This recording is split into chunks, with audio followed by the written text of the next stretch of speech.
Hi, I am Tanya Miranda Costa. This is my final assignment for Sports and Health Sciences 502 Motor Learning through American Military University.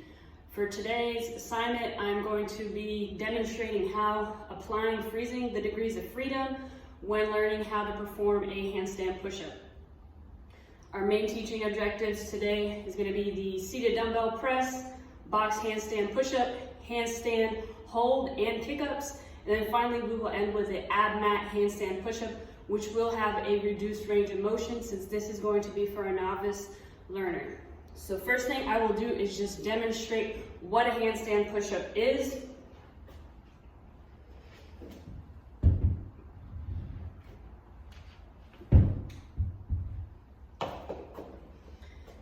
So that is a handstand push-up. Step one of our teaching objectives, we're going to go over building the foundation and strength needed for this skill. So we're going to start with seated dumbbell curls or presses. So we will start on the ground in a seated position with legs out in front of you. You're going to keep your core engaged and tight through this process. This range of motion that you will see here is the same range of motion needed for a handstand push-up. Keep your eyes forward, lock out at the top, and then slowly come down. This will help you develop the strength and the range of motion needed to effectively perform or be able to perform a handstand push-up. Like I said, keeping that core tight, locking your arms out at the top, and then slowly coming down, keeping your head forward, eyes straight, forward, coming up. That is one exercise.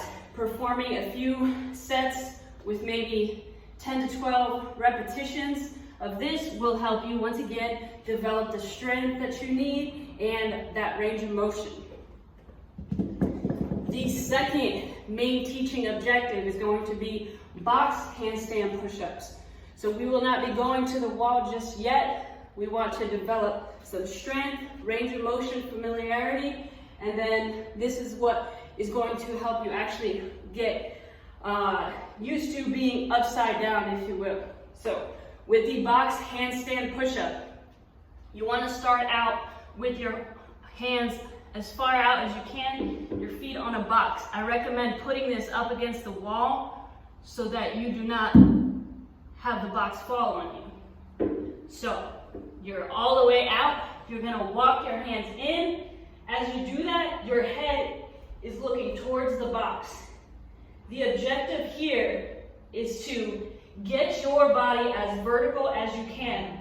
If this is as far as you can reach with comfort, then that is fine. So once you have that body vertical, you will perform a handstand push-up. Now, you do not need to go all the way down. If you cannot do that, go as far down as you want. If you like, you can put an ab mat under you or a skull mat or several to help with that range of motion and that padding on the head. So, just like the seated dumbbell press, doing a few sets, 2 to 3 sets with 10 to 12 reps or as many as you can, this will get you a little bit more familiar with the actual handstand push-up. The next main teaching objective is going to be the handstand kick up and the handstand hold. I recommend doing this with a coach or someone that can spot you just in case, and just go as far as you can. This may take several tries. You are not going to get it right away. Some people just aren't that good at it. So handstand kick ups is simple, just kicking up against the wall, and you may not make it there fully your first few times, but get used to just kicking up, coming back down, kicking up, coming back down. handstand kick-ups. So doing a few sets of that, 2 to 3 sets, 10 to 12 reps, or as many as you can.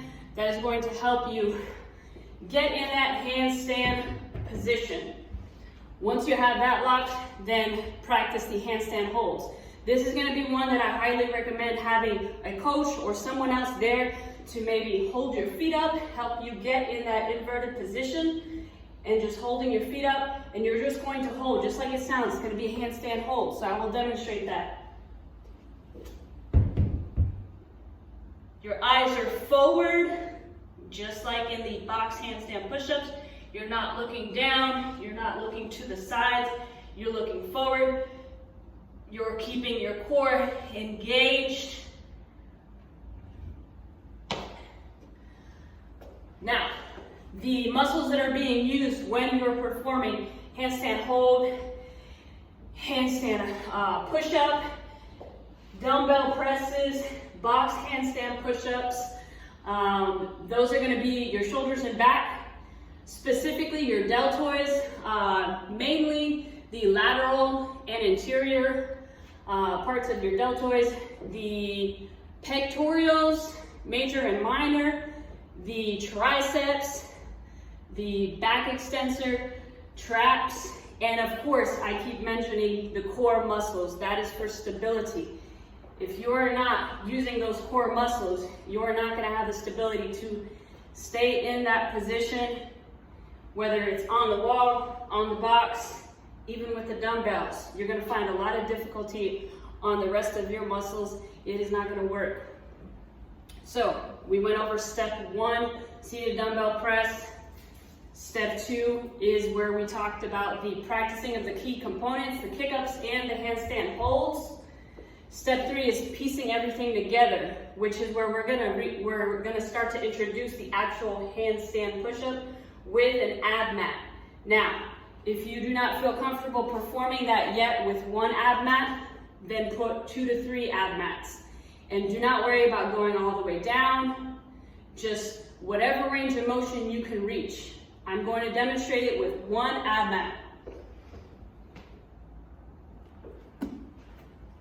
Like so, against the wall.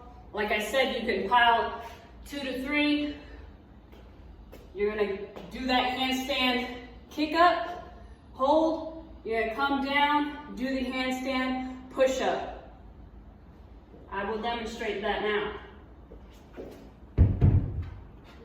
So, muscles are activated, you are coming down, as far down as you feel comfortable, coming back up. Like I said, if your range of motion only allows you to go like this right now, that is fine. If you like to have a coach holding your feet up, spotting you, I highly recommend that. This is a scary exercise to learn at first.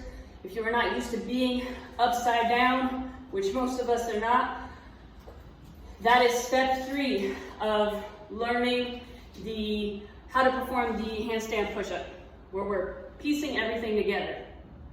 As you get better at it, you can remove those ab mats. Maybe you go down to one ab mat, or maybe even a skull mat, which is just a small padded piece that goes down under, whatever you feel comfortable with. Like I said though, remain just whatever range of motion you're comfortable with. Do not rush into going all the way down. You need to familiarize your muscles. So in conclusion, to summarize everything that I went over, applying freezing the degrees of freedom when learning how to perform handstand push-up. The joints that are being frozen during this activity is, like I said, shoulder and back.